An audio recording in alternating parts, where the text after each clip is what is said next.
This Tavistock Samson is far removed from our fine old legendary giant, yet we perceive him in the stories of Ordulf. Precisely the same process as that which give immortality to Blunderbuss and others.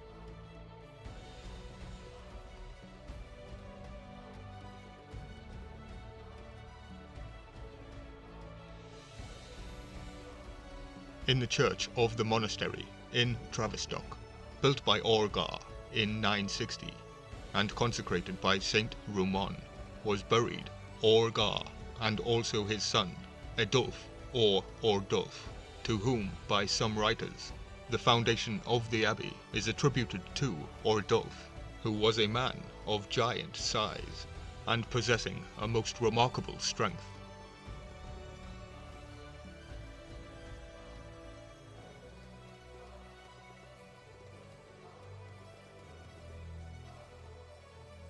He once appeared before the gates of the city of Exeter in company with King Edward, and he demanded admission. His demand was not immediately complied with. He tore away the bars of the portcullis with his bare hands, burst open the gates with his hands, rent the locks and bolts asunder, and broke down a considerable portion of the wall, walking into the city over the ruins, creating great alarm amidst the inhabitants. The king is said to have attributed this extraordinary feat of strength to the chieftain having entered into a compact with the devil, and the people generally believe the king to be correct. It is worth noting that the giants of old posed a great problem for kingship.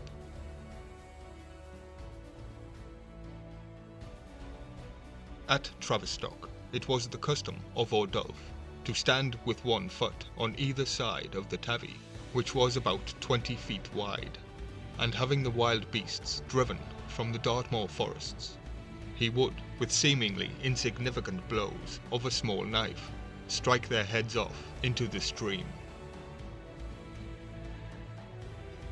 A William Malmesbury tells us that both father and son were buried at Tavistock.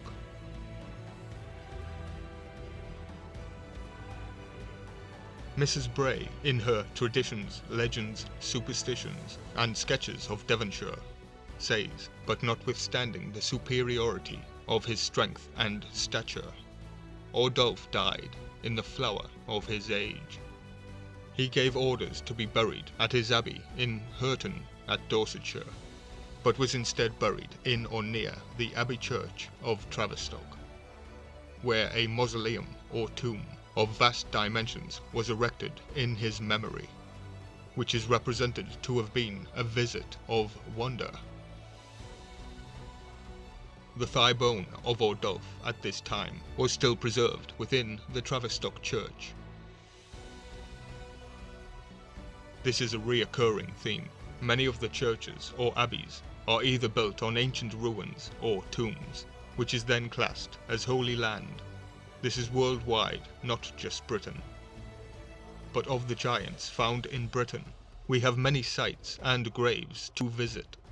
All the locations are contained within the dusty books of old, so before I go hunting physically, I will collect all I can find on these locations, and the truth behind their nature. You may think they are evil, as the king implies, but the kingship and nobility left a nasty taste within this giant's mouth, as I'm sure it does yours. It's all about perspective. There appears to be something lurking under the surface here. This story serves to align King Edward with a giant who is implied to be in contract with the devil.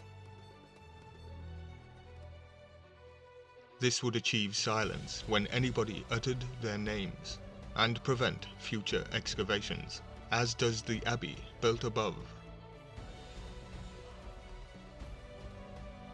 It appears that usurpers were at work here, which leads to the Templars being in Britain. Edward the Martyr, as he came to be known, 962 to to the Ides of March, 978. The 18th of March is 3 and 666. Edward was the King of England from 975 until he was murdered in 978. A 3-year reign. His reign was thrice great. Edward was the eldest son of King Edgar the Peaceful, but was not his father's acknowledged heir. Edward was betrayed, and then killed, and then burned.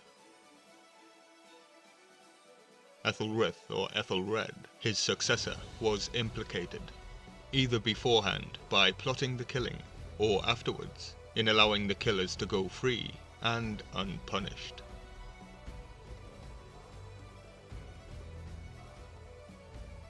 His successor, Ethelred, 966 to 1016, known as the Unready, was the king of the English from 978 to 1013, and again from 1014 until his death.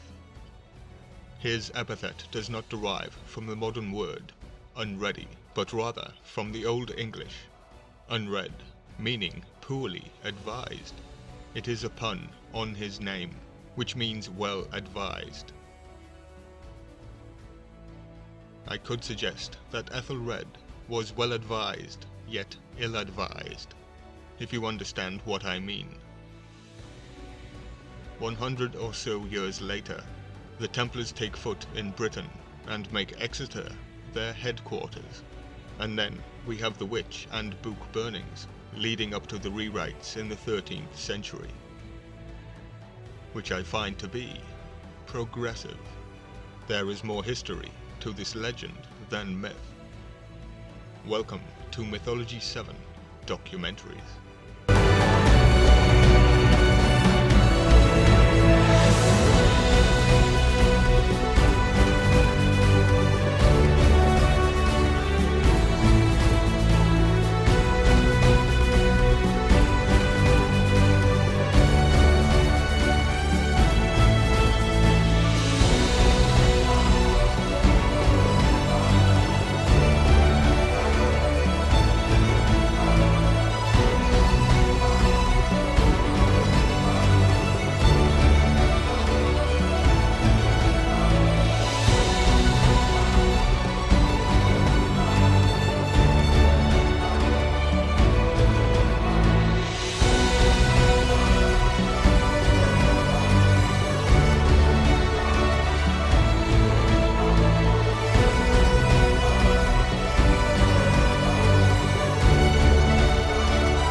Please hit that notification bell to ensure that you are notified of each upload. Share, like, comment and subscribe to support the channel for more ancient mystery.